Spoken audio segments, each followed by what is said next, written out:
Yo, what's poppin', people? Your boy Snacks is back in the building with another banger. And y'all know how we do. Before we get started, we like to give a shout out to you, the viewer, for taking the time out to watch this video. But while you're here, do us a solid, hit that like button, hit the subscribe button. Don't forget to turn your post notification on. And if you watch it on mobile, don't forget to slide that comment section over to the left, dog, and hype me up. You know what I'm talking about? But y'all know we cannot get started.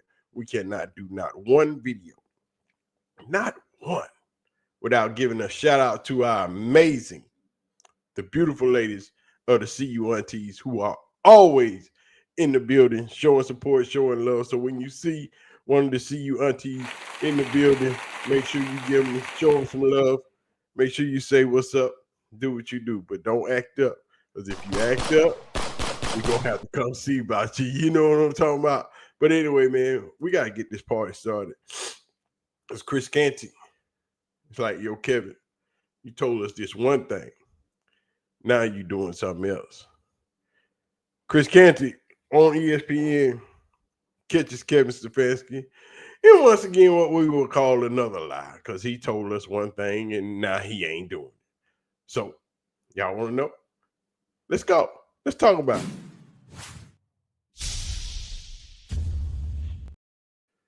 As we know, this is week 4, and we are heading into the 4th week of Dillon Gabriel getting his start for the Cleveland Browns.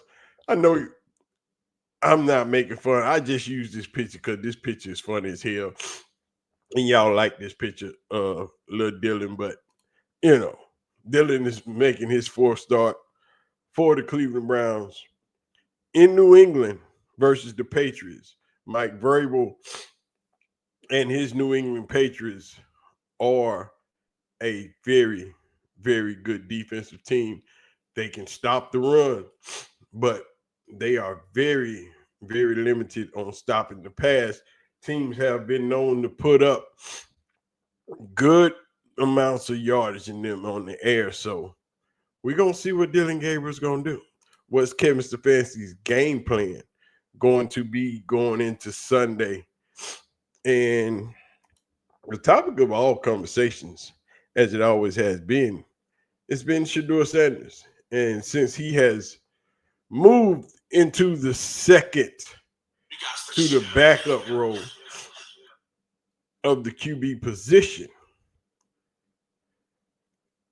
still not getting first team reps. That's kind of odd. And people want to know, why is he not getting first team reps? Why is he not getting 1 or 2 plays per session with that first team just to be acclimated with some of the players on the first team? And Kevin Stefanski said the other day, well, hey, we want to give Dillon all the reps. With him being a rookie, we want to get him as many reps as possible. Shedeursanders is also a rookie. But you told us, Kevin, your development of all of your players was your top priority. And that don't seem to ring true right now. So we are going to let the people from Unsportsmanlike take it away. Because Chris Canty want to know what the hell is going on, bro. Same reps. No. I mean, with a young quarterback with Dillon starting, you want to make sure he gets a lot of the reps. Different when you have a veteran like Joe, I would tell you. But still getting reps in a bunch of periods. What's interesting is that on a day like today, and if you missed any of the first hour of the show, go back on the podcast here on Unsportsmanlike, presented by Progressive Insurance. We talked a ton about the unbelievable performance by Wemby last night, 40 points, about the Knicks win over the Cavs, opening night kind of in the NBA, as Shaq called it on Inside the NBA here on ESPN, Tron, the real opening night, Thursday night football, Lamar coming back to practice, that a backup quarterback in Cleveland who has not. And now we got a real live gambling scandal and a poker scandal in the NBA. And y'all regular ass president is just loving this shit. Played, still could make headlines. Let's start with this. Is there any issue with the backup not getting first team snaps here when Dillon Gabriel's your starter? I thought that Kevin Stefanski said earlier in the year that he is focused on the development of all of his young quarterbacks. That's what he said. Now, that's what Kevin Stefanski said. I am focused on the development of all of my young quarterbacks. We are trying to develop everybody the same. But that don't seem to ring true, does it, Kevin? No, it doesn't. So, Isn't that what he said? He was focused on the development of Kenny Pickett, Dylan Gabriel, and Sanders. That's what he got us.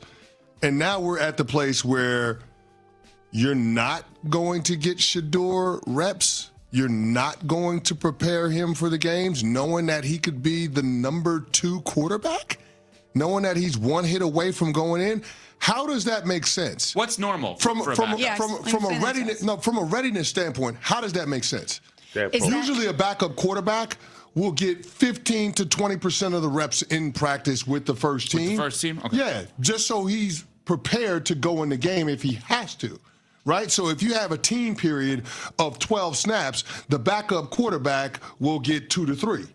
Does that make sense? Yes. Okay. So this is abnormal that The fact that he's not is weird, and I don't understand it. Now, that's my gripe. And for those that have been saying, no, Gabriel needs all the snaps. No, the hell he does not. He needs most of the snaps. He needs damn near all of the snaps. But you also have a rookie quarterback that is also the backup quarterback. But in any normal circumstance, when Joe Flacco was the number 1 quarterback, who was getting some of those first team reps? Dylan Gabriel. In OTAs, who was getting some of those first team reps? When Kenny Pickett, Dylan Gabriel, Joe Flacco, shedeursanders, all were on the staff, on the roster. Who was getting those first team reps? Also, Dylan Gabriel. Who wasn't getting those first team reps? Shedeursanders. So everybody else can get first team reps, including the players who aren't even here now, have gotten first team reps. But the player that is backing up your guy that would have to go in the game at the drop of a hat if something happened, even if it's minor, even if it's just for 3 to 4 plays,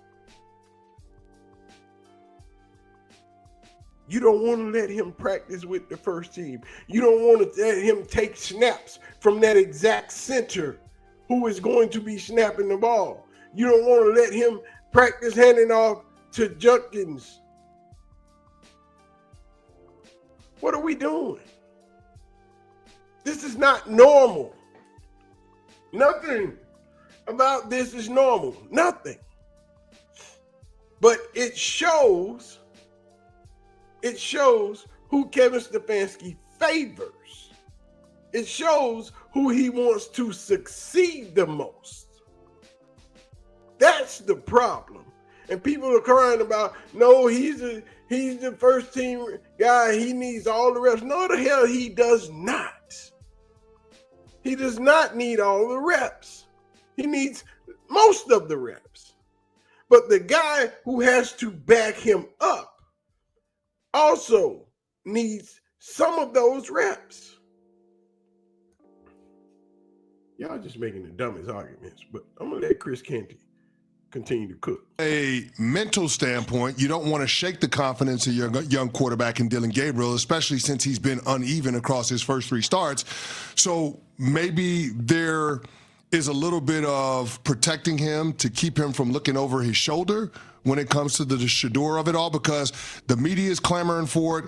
The fan base certainly wants to see it. Everybody wants number 12 in a Browns jersey to get out there so they can see what he wants to do, because he is one of the most polarizing figures in the NFL, mostly through no fault of his own. So maybe this is Kevin Stefanski trying to shield Dylan Gabriel from all of that. But to that, I would say, if you're that worried about the fragility of his mental state, then he's probably not your franchise quarterback anyway. That is Yeah, correct. that would surprise me. If you are worried about Dylan Gabriel's little fragile ego because Sanders is getting a few first-team reps, then you might as well pack Dylan up and send him on his way because he ain't that man. If that little bit of competition is scary to him, he shouldn't be there anyway. But you worried about one man's ego while you steady trying to crush another man's ego and humble another man's and turn him into the boy you want him to be. Don't make sense.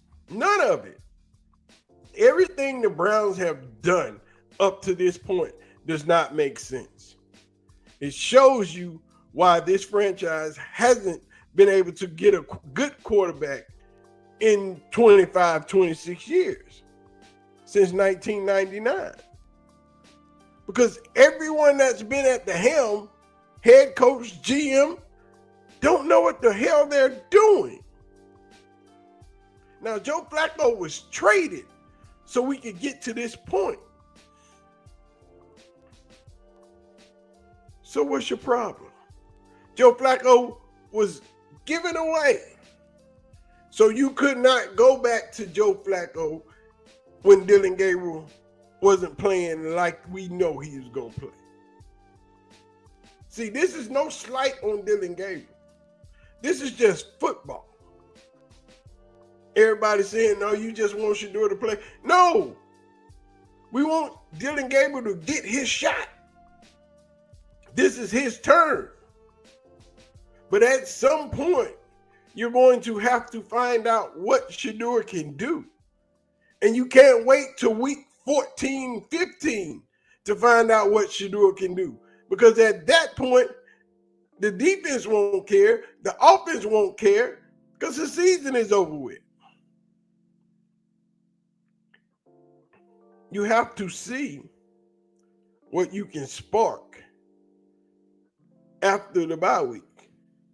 But we know going into the bye week, they're going to look at it and say, the Jets suck. They are susceptible to anything.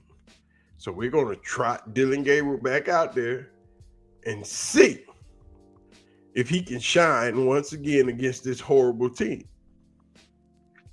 Because this New England game is going to be a challenge for Dylan Gabriel.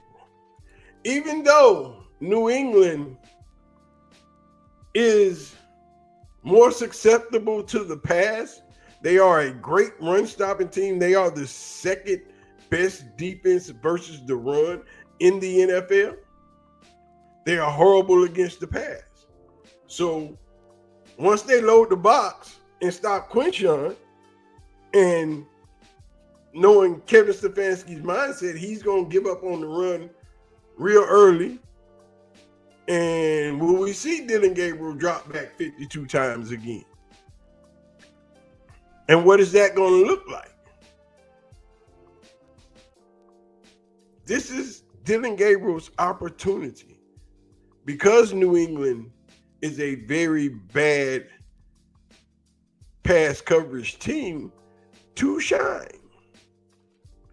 In this game, passing the ball, Dylan Gabriel should shine. But if he throws 3 to 4 picks, what are we doing? Because the only thing y'all been living off of with all of Dylan Gabriel's last 3 games is he hasn't turned the ball over. But he's been more susceptible to turning the ball over than any other quarterback. Dylan Gabriel should have 8 picks right now. Minimum. Dylan Gabriel should have 8 picks. Tony Grossi said, hell, he played better than Cam Ward, which is a lie.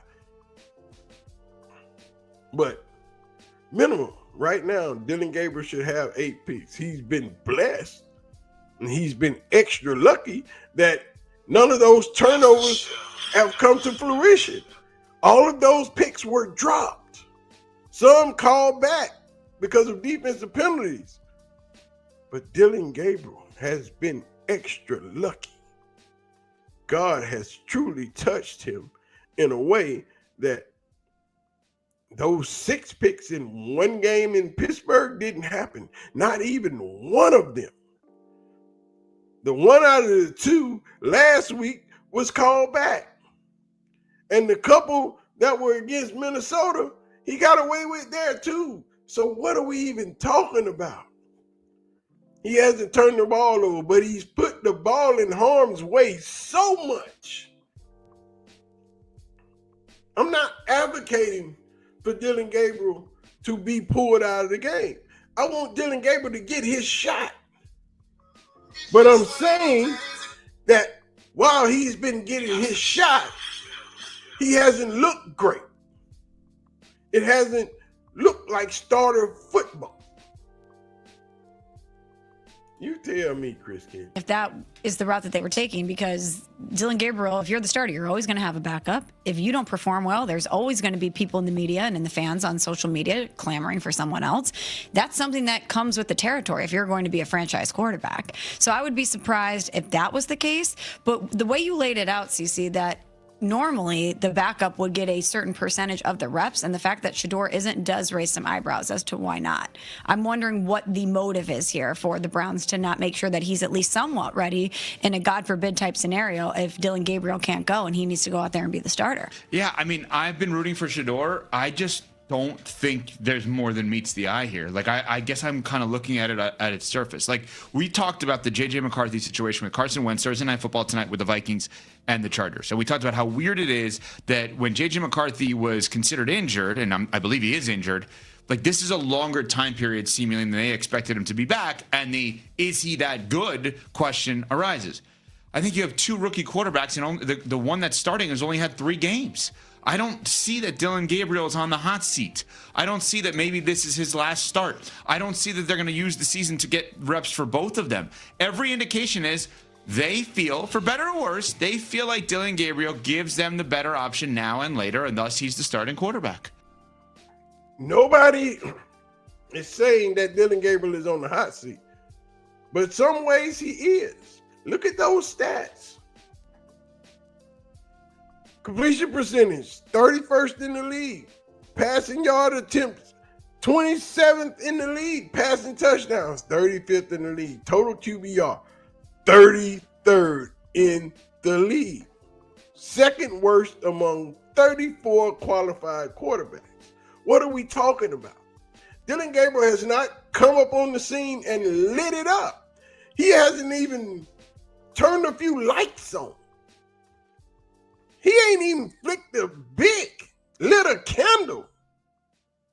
He's not playing great. It doesn't look good. And the players on the team are responding to how your quarterback plays. Now, she asked the question, yeah, Dylan Gabriel, shedeursanders should be getting some of those reps. Why isn't he?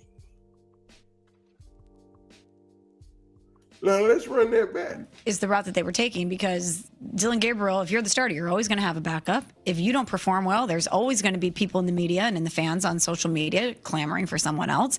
That's something that comes with the territory if you're going to be a franchise quarterback. So I would be surprised if that was the case. But the way you laid it out, CC, that normally the backup would get a certain percentage of the reps, and the fact that Shedeur isn't does raise some eyebrows as to why not. I'm wondering what the motive is here for the Browns to not make sure that he's at least somewhat ready in a God forbid type scenario if Dylan Gabriel can't go and he needs to go out there and be the starter. Yeah. Yeah. What's your motive? What's pushing you not to let Shedeur get some reps in practice with the ones? What's so scary about that? Is it Dylan Gabriel is so fragile that you don't want him to fear losing his job? Is it that Shedeur that you know of will be so much better that the players will respond a whole lot better to shedeursanders than they do to Dylan Gabriel, and it will become visibly noticeable in practice? Or do you just not want Shedeur Sanders to get reps and practice and get better? What is it? What harm are you trying to cause to Shedeur Sanders? Because it seems like you are doing everything to prevent Shedeur Sanders from becoming a better quarterback than he already is. So if something does happen to Dillon Gabriel, God forbid, in this game, that Shedeur Sanders, if he has to go out there, he's going to look like trash. And you can say, well, see, we put him out there. We didn't have no choice, but he wasn't ready. And we're going to look at you and say, well, whose damn fault was that?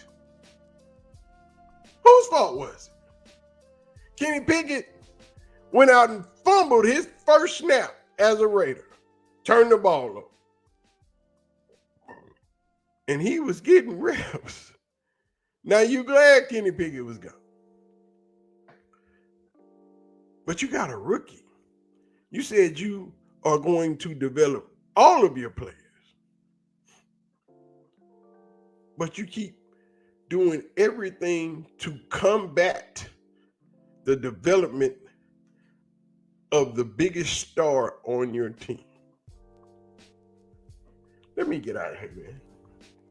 We're going to drop another video because I got another question that I want to propose to my viewers. What happens if Shedeur Sanders ends up going on that field and lighting it up without any reps, without any practice, just coming off the bench, cold? Dillon Gabriel twist the ankle, pulled a hamstring, jammed his throwing fingers, anything. And Shedeur has to come off the bench. And during this game, there has been no production. There has been no movement of the ball up and down the field. And all of a sudden, Shedeur Sanders comes in the game. It looks different. It feels different. They're moving the ball. They're getting touchdowns. What happens to Kevin Stefanski after that? Because at this point, he had proven that he hasn't tried to develop Shedeur. He has done nothing. What happens to Kevin Stefanski after that? You about to lose your job. Y'all answer that question. We might do a video on that. I'm going to get out of here, man. Y'all have a wonderful day. Do not forget to do your boy a solid. Hit that like button. Hit the subscribe button. Don't forget to turn your post notification bell on. Do not forget, if you're on mobile, in that comment section, slide the comment section to the left. Hit that hype button to hype your boy up. Put them points up there. You know what I'm saying? I know I sound a little scratchy. I don't know what it is. I put the Savage on this morning because I had to go run a few errands. Trying, a brother like to smell good, got to keep it fresh. I put the Savage, the elixir on, and it's just been ruffling with my throat. I've been coughing like crazy, but I don't know. So I'm finna go take me another shower, wipe this down up off me. Might have to put some Tom Ford on or something. You know what I'm talking about? Put some of that Noir gold on, keep it fresh. You figure me? But anyway, man, I'm going to holler at y'all. Y'all be easy. Have a wonderful, wonderful day. We're going to drop some more today. I think I'm going to have time to do a couple of 2 or 3 today. So y'all get ready, man. Let's get busy. I'm going to holler at y'all. I'm out of here. Peace out.